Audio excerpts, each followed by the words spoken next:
Welcome to the Collab Education channel, your destination for sophisticated content knowledge and innovative teaching practices. As pioneers in the education industry, our goal is to revolutionize and reignite the teaching profession. Our cutting-edge maths and literacy content is specifically designed for foundation phase teachers who are dedicated to reshaping the current education landscape. This animated module has been taken directly from our mobile app and is part of our freemium package. With a new piece of content released every week, you will have access to top quality, user-friendly ideas right at your fingertips. This animation is part of our Grade 1 mathematics content. Join us on this exciting journey of education innovation and excellence.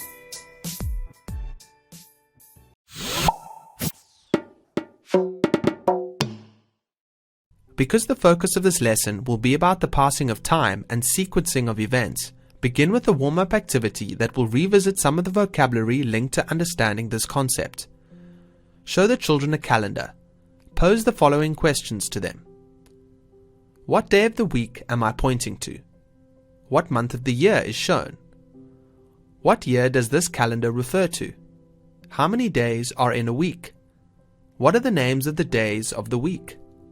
Are there the same number of days in every month? How many weeks are in a month? How many months are there in a year? Can you name the months of the year in order? How many days are in a year? How many days are in a weekend? Which days of the week do we attend school? What is a leap year? How often does a leap year occur? How many seasons are there? What are the names of the seasons? Talk to the children about how to write a date. We start with the day of the month, followed by the name of the month, followed by the year. Teach the children the days of the month rhyme. 30 days has September, April, June and November. All the rest have 31, excepting February alone, and that has 28 days clear and 29 in each leap year.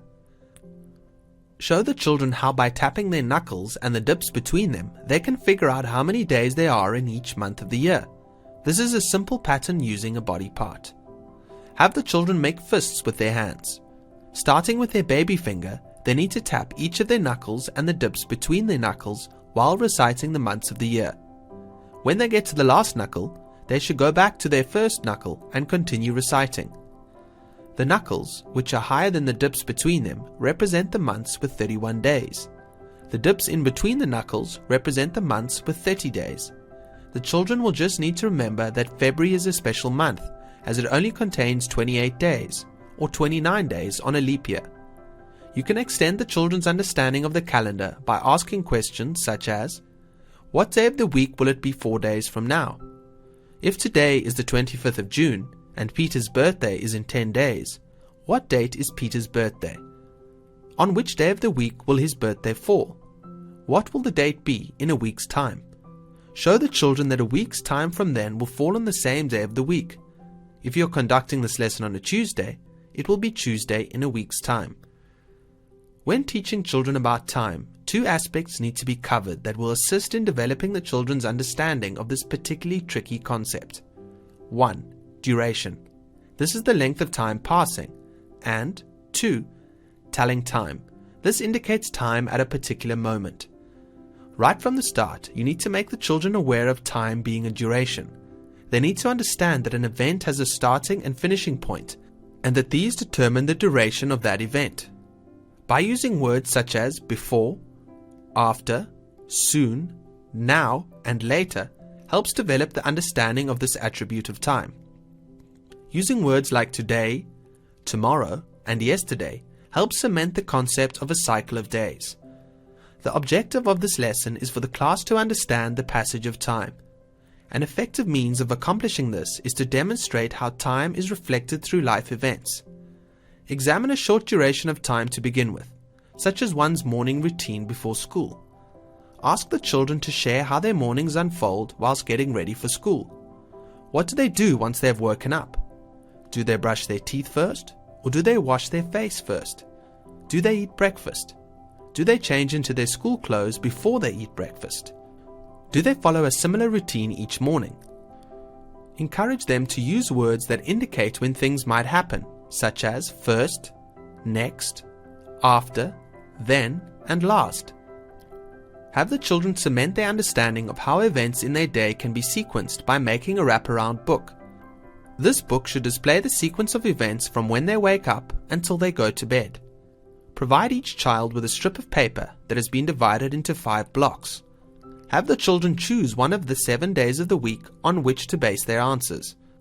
Ask the children what they do the moment they wake up in the morning. The children's responses will differ.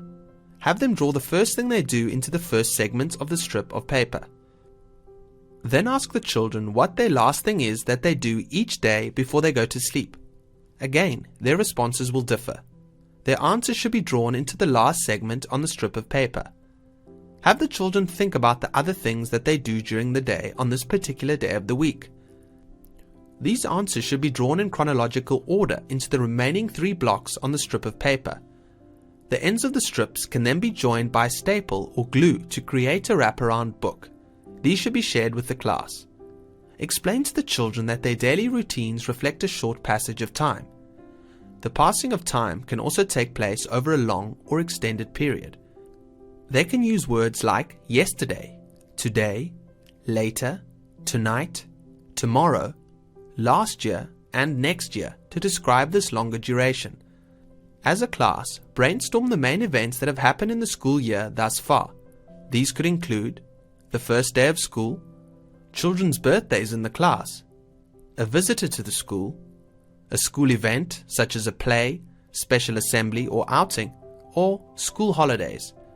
Draw a timeline onto the board that documents the 12 months of the year. Plot the brainstorm ideas onto the timeline in chronological order.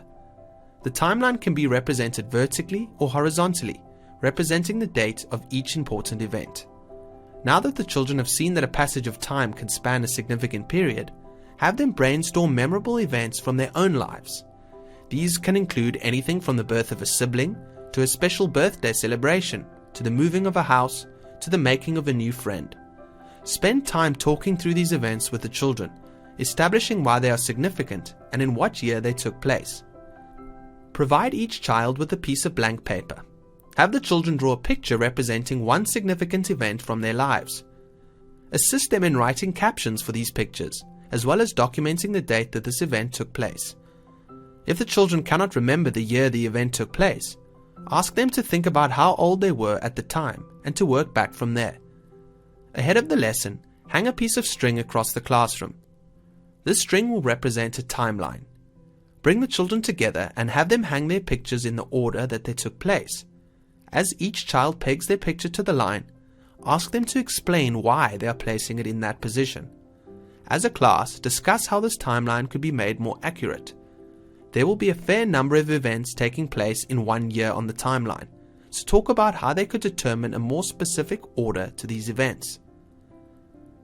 Explain to the children that with each day that passes, they get older, and as they get older, their personal timelines grow.